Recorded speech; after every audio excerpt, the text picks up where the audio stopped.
you just put together this veggie patch and it's ready to be planted out. Now there's two ways to go about it. You can either sow seeds or you can plant little seedlings. I'm just going to cover off on how you actually go about planting seeds. To begin with, there's two types. You can either directly sow into the garden bed, and there's certain varieties that are suited to that, things such as beans, pumpkins, beetroots and carrots, or other varieties that actually prefer to be propagated in little propagating trays and then planted out once they're a little bit more mature. To start off with, I'm going to show you how to directly sow some seeds. These are pumpkin seeds. So the general rule of thumb is to sow it twice its diameter. So in that case with the pumpkin, it needs to sit under the ground by that much. So we sow two of them at one time, and we thin out the worst performing out of the two of them. Now I'm just going to show you a quick example of some smaller seeds. And what you do, for example, with some carrots, which we have here. You can do this simply by creating a drill, or a small little trough, spread them out accordingly. But as they're very small, they only need to be pretty much just a little bit underneath the surface so the wind doesn't carry them away. And then you just backfill, tap them in and give them a good water. Some varieties of seeds actually call for being propagated into little seedling trays. Some examples of things that you can actually propagate them in, simple household things like old egg cartons, toilet rolls, or these are little jiffy pots that you can get from your nursery. So then you just choose a good quality seed raising mix. Typically tends to have more of a sandy mix through it, so therefore allows for better drainage.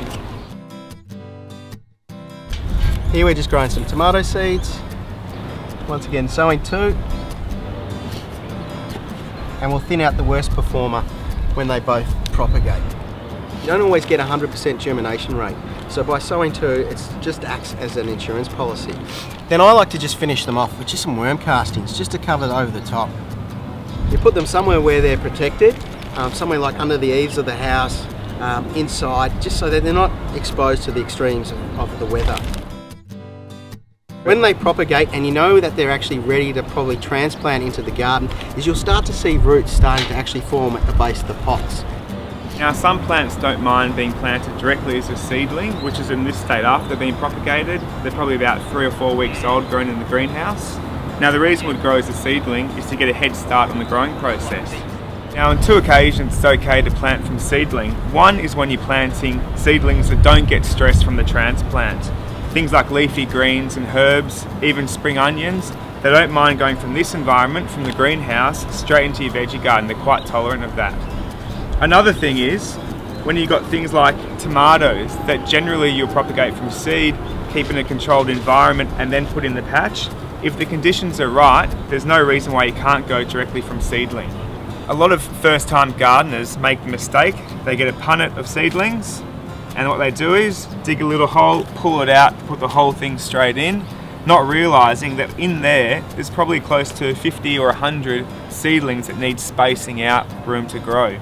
So what you want to do is, first thing, organise a bit of a planting plan, but then take your punnet, jiggle it all out, nice and easy, and then break them into the individual seedlings.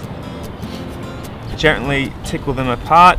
Now don't be brutal, but they don't mind being roughed about a bit, and all that excess growth that you can see around there, doesn't hurt just to pull that off and just allow the main roots to remain.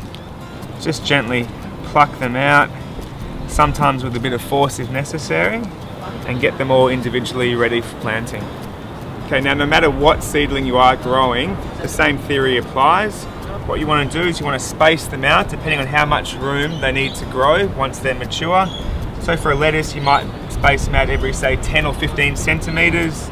For your spring onions, maybe every 3 or 4 centimetres. If you've got tomatoes, 30 to 40 centimetres.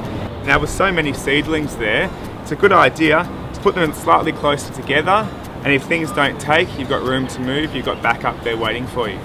All you need to do is dig a little hole, just use your fingers, do a bit of a swirly whirly, create a little burrow, let the seed roots dangle, let gravity do the work, push in your soil, firm them down around and water in. Now the same theory with your spring onions. You might just use your finger, create a deep little burrow, dangle the roots down, backfill, and then firm down. Now once they're in, just give them a good water. When you first plant the seedlings, they may look a little bit sad for the first week or so. So they might look limp, slightly fallen over, sitting in pools of water. But once the roots start shooting down in your soil and they start setting up, they'll look like a proper healthy seedling. It just takes a little bit of time. It's a good idea to give them a bit of a tonic with some sea salt or seaweed concentrate to give them a good soaking. Let that water sink down to the root structure.